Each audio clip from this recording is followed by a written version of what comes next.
Madame, Monsieur, bonsoir, bienvenue dans cette édition d'information sur A30 Télévision. D'abord, le titre, les candidatures des 66 structures politiques déclarées recevables pour prendre part aux élections législatives nationales. Annonce faite ce vendredi par la centrale électorale lors de la publication des listes provisoires des candidatures. À l'instar des recours attendus, plus de 23 000 candidats sont officiellement reçus par la Commission électorale nationale indépendante. Les détails dans cette édition d'information.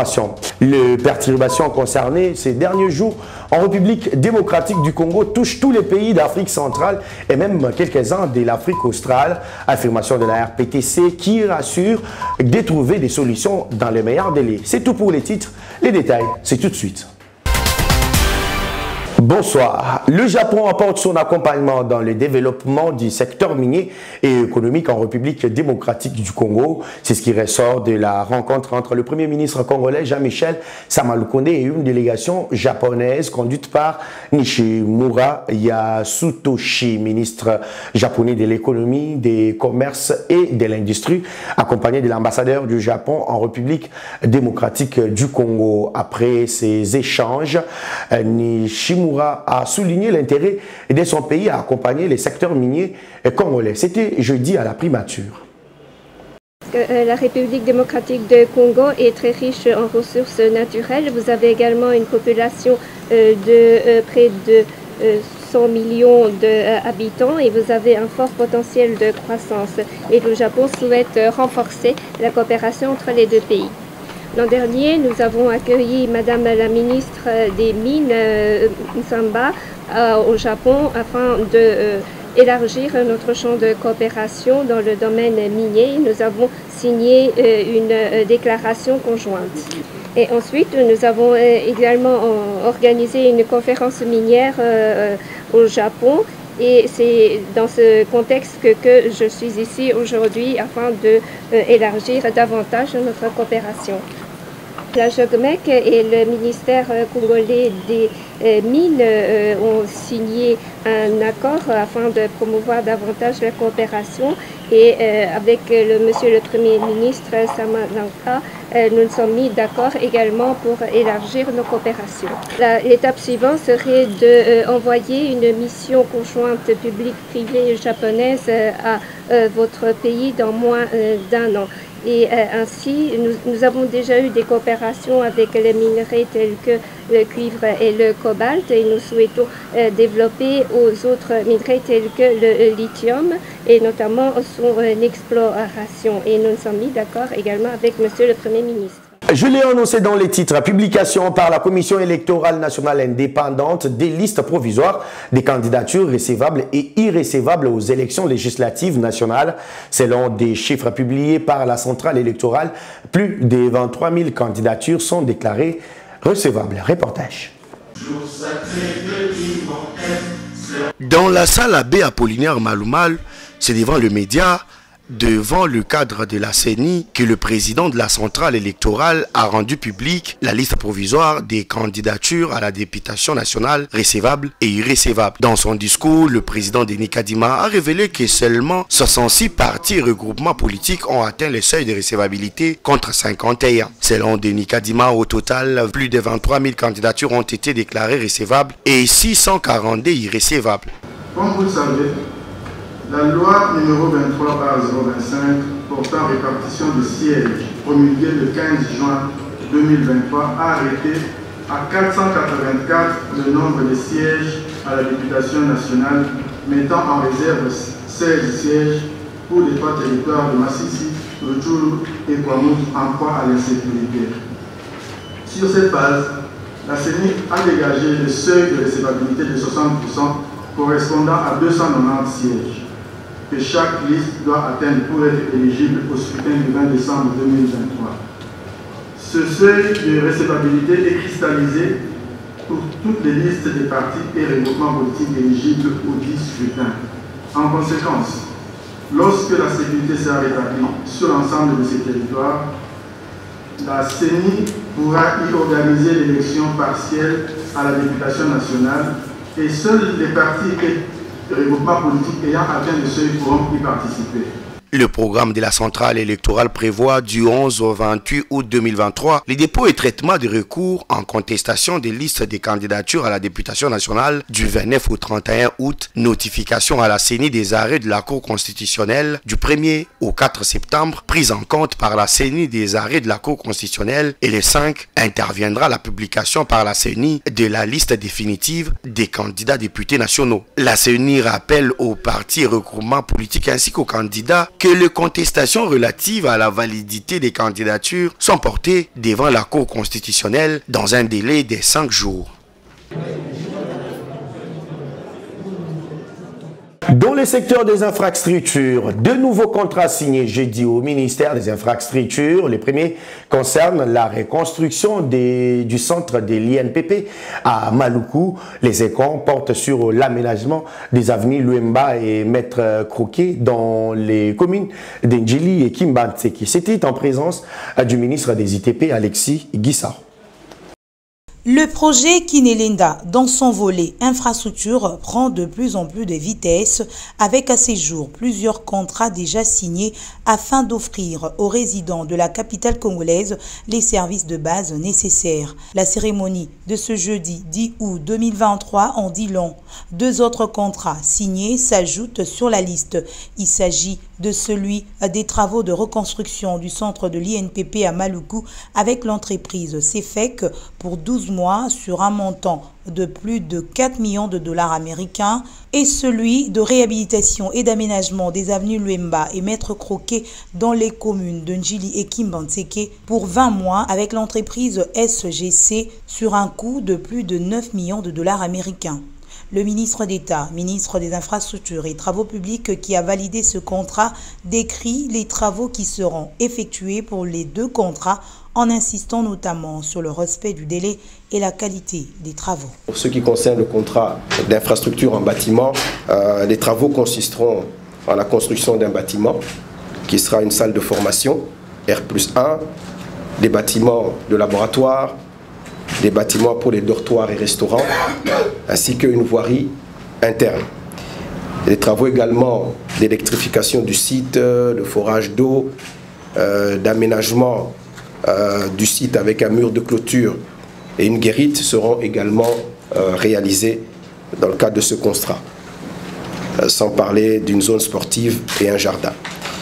S'agissant du contrat d'infrastructure routière, les travaux à réaliser consisteront essentiellement à la construction d'une chaussée en béton armée, 2 x 2 voies, de 3,5 mètres, 2 trottoirs en pavé, des caniveaux pour les assainissements, une terre-plein centrale de 2,5 sur le tronçon Luemba, juste du tronçon Luemba jusqu'à la place Sainte-Thérèse, ainsi que de 1 mètre sur le tronçon Maître Croquet.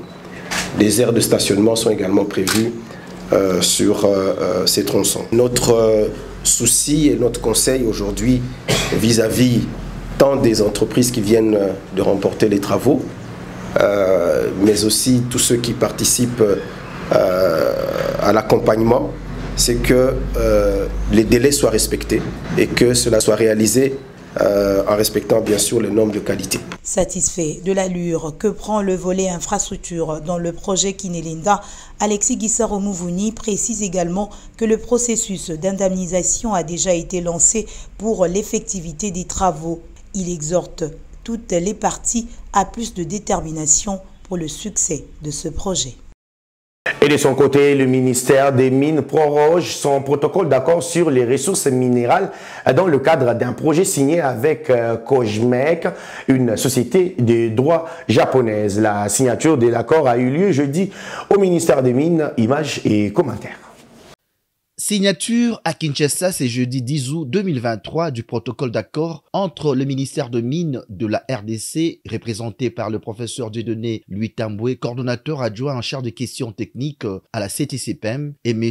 Takahara, président directeur général de Japan Organization for Metals and Energy Security, JOGMEC en sigle. Tout a commencé par un tête-à-tête à huis clos entre le vice-ministre de Mines Godard Motemona, représentant Madame la ministre de Mines Antoinette Samba-Kalambai empêché, et M. Nishimura Yasutoshi, ministre japonais de l'économie, commerce et industrie.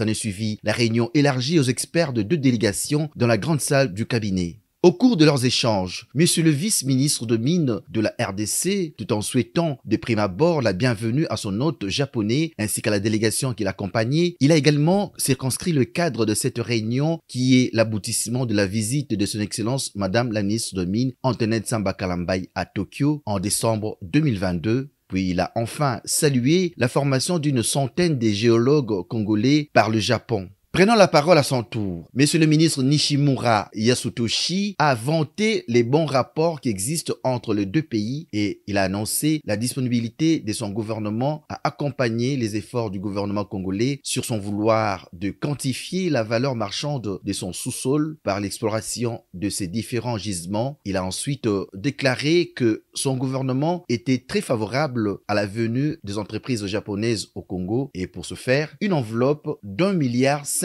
milliard de dollars est déjà disponible. Pour officialiser la prorogation du 2e protocole expiré le 31 mars dernier, la cérémonie solennelle de signature du nouveau partenariat entre le Japon et la RDC sur la coopération conjointe dans les domaines de l'analyse d'images satellitaires a eu lieu au Salon Bleu de l'immeuble du gouvernement en présence de leurs excellences Godard Motemona Jibolum et Nishimura Yasutoshi. À titre de rappel, le ministère de Mines et Jokmek avait déjà signé pour la première fois le 16 décembre 2012 un protocole d'accord, puis renouvelé la 2e fois le 2 mai 2018. Mais cette fois-là, ce protocole a été étendu pour 5 ans, soit jusqu'en mars 2023. La finalité recherchée par la partie congolaise dans toutes ces péripéties est d'obtenir de cette coopération bénéfique avec le pays du soleil levant l'analyse d'images satellitaires et l'étude de terrain en utilisant la télédétection et l'analyse SIG ainsi que le transfert de technologies. Pour boucler la boucle, une photo de famille et la remise de cadeaux pour chaque côté ont pu sanctionner cette cérémonie. L'actualité se poursuit dans cette édition d'information. Qu'est-ce qui bloque la formalisation du secteur minier artisanal en République démocratique du Congo? La question était au centre d'un atelier d'échange organisé ce vendredi à Kinshasa par l'ONG AfriWatch avec les parties prenantes impliquées dans ce processus.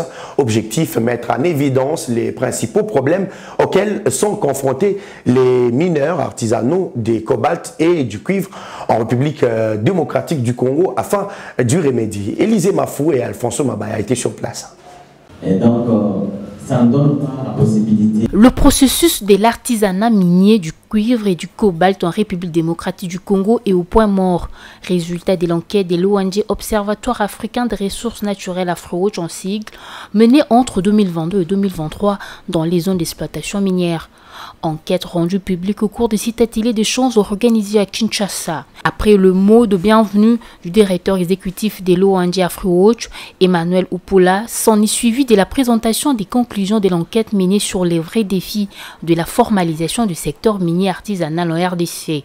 Selon Richard Moukina, directeur des droits humains de AfriWatch, ces défis sont entre autres l'absence des zones d'exploitation artisanale. Nous avons compris dedans qu'il y avait 6 défis importants, notamment l'absence des zones d'exploitation minière artisanale, et le manque de formalisation des coopératives, le manque d'opérationnalisation de EGC.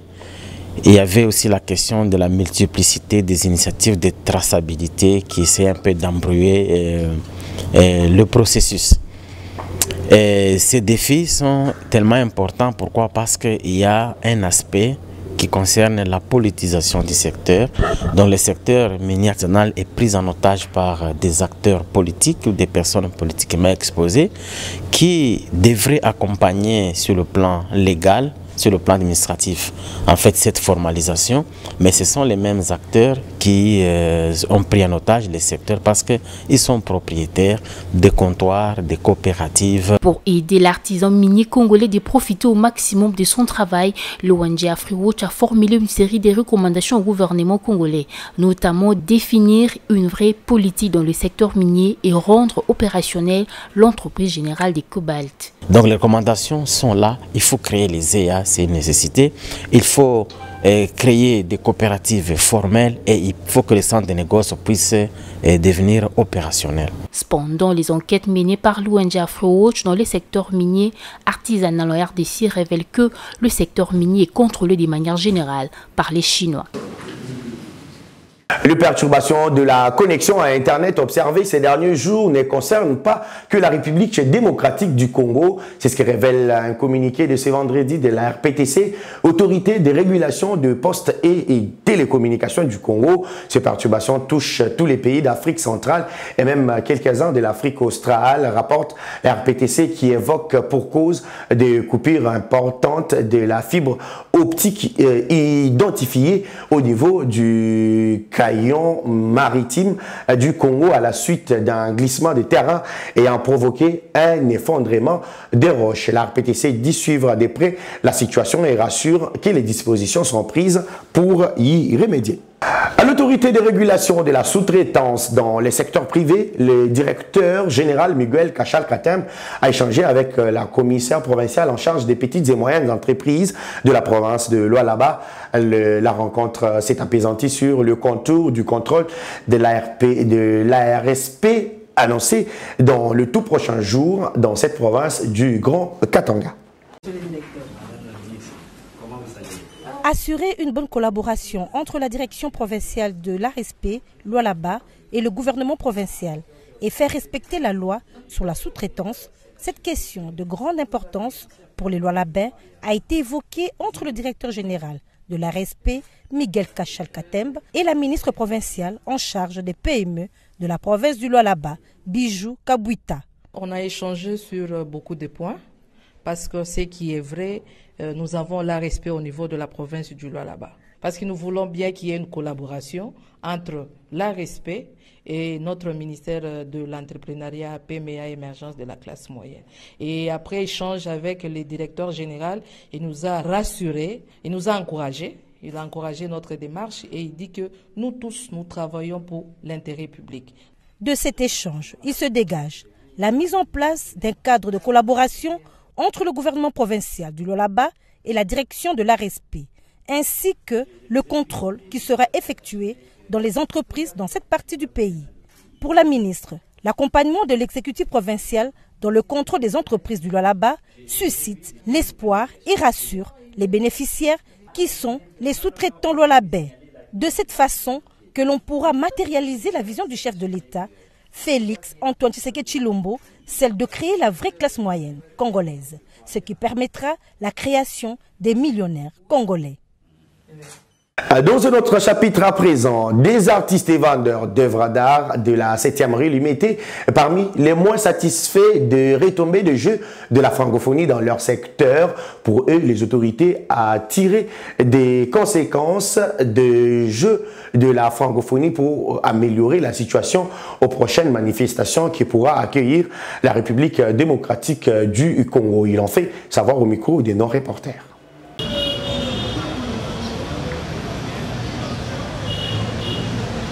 À l'instar des maisons commerciales, agences et autres succursales, la place 7e rue Limité, l'un des centres névralgiques de la ville de Kinshasa, abrite tout un lieu de négoce des biens culturels de la République démocratique du Congo. Les œuvres d'art des différentes tribus y sont exposées à la vente. Sur place, les artistes et vendeurs regrettent que les atouts culturels du Congo qui y sont présentés n'ont pas été mis en valeur durant le 9e jeu de la francophonie, le grand événement tenu du 28 juillet au 6 août à Kinshasa, qui a réuni des milliers de francophones de tous les horizons. Selon les acteurs culturels de la place commerciale de Limité, les différents visiteurs venus pour ces rendez-vous ne sont pas passés à la grand nombre pour voir ou acheter les œuvres congolaises. La faute, selon leur dire, aux autorités congolaises qui n'ont pas promu différents lieux de référence, des ventes et expositions. Pour moi, la délégation de l'académie, délégation de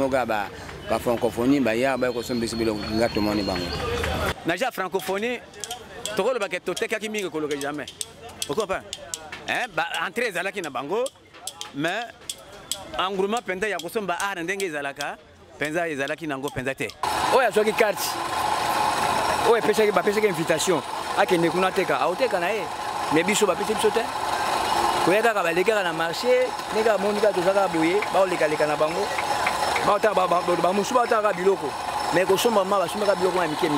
Au-delà de la promotion, la situation socio-économique congolaise, la culture d'achat des œuvres d'art ou encore le nombre réduit des acheteurs d'œuvres sont parmi les éléments majeurs qui favorisent le développement d'un marché d'art en République démocratique du Congo, et ce, malgré la grande qualité des œuvres d'art des artistes congolais.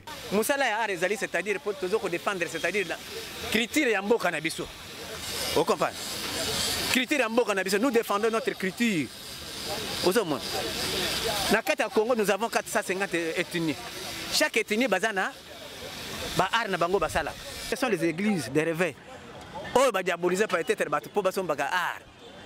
Vous comprenez? Quand ça art, c'est-à-dire pour les Congolais, mais la critique occidentale. Les artistes appellent l'État à améliorer la situation socio-économique du pays pour des retombées positives également dans leur secteur. Et dans le reste de l'actualité, le football, c'est la principale discipline à laquelle s'adonnent plusieurs garçons pendant cette période des vacances. Dans plusieurs rues de Kinshasa, difficile de passer sans rencontrer des jeunes en train de jouer au ballon rond réel et même irréel, à l'exemple de la PlayStation. Un constat fait dans quelques communes de la capitale congolaise. À 3 semaines de la rentrée de classe, le sport roi que le football reste le passe-temps pour le garçon durant cette période des vacances. Ici, à la 7e rue du quartier des Bonhommes, dans la commune des Matete, les enfants sont visiblement heureux en courant derrière le ballon.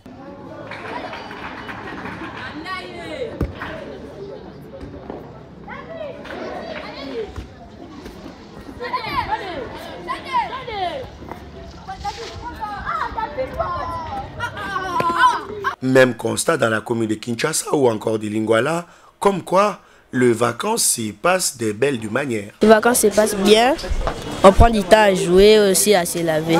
Par rapport aux vacances, tout se passe bien. On venait de voir encore que les joueurs au foot, ça s'est très bien passé, malgré d'autres de nos potes qui déclaraient le foot, mais ça s'est très bien passé. D'autres enfants ont choisi de jouer au football à travers les manettes, c'est-à-dire aux normes de PlayStation, le tout dans l'objectif de relaxer les esprits avant la reprise de cours. Ouais, ça se passe bien. Ouais, genre parfois je viens jouer à la Play ou bien parfois je pars chez mon cousin, on joue à la Play et tout. Parfois je révise aussi, mais rarement. Conscient du temps qu'il reste avant d'enfiler à nouveau les uniformes bleu-blanc, le jeune garçon affirme se préparer en conséquence pour apporter également la réussite à leur famille. Madame, Monsieur, ça n'est fini pour cette session d'information. Merci à vous de l'avoir suivi. L'actualité reste en continu sur les www.actu30.cd. Au revoir.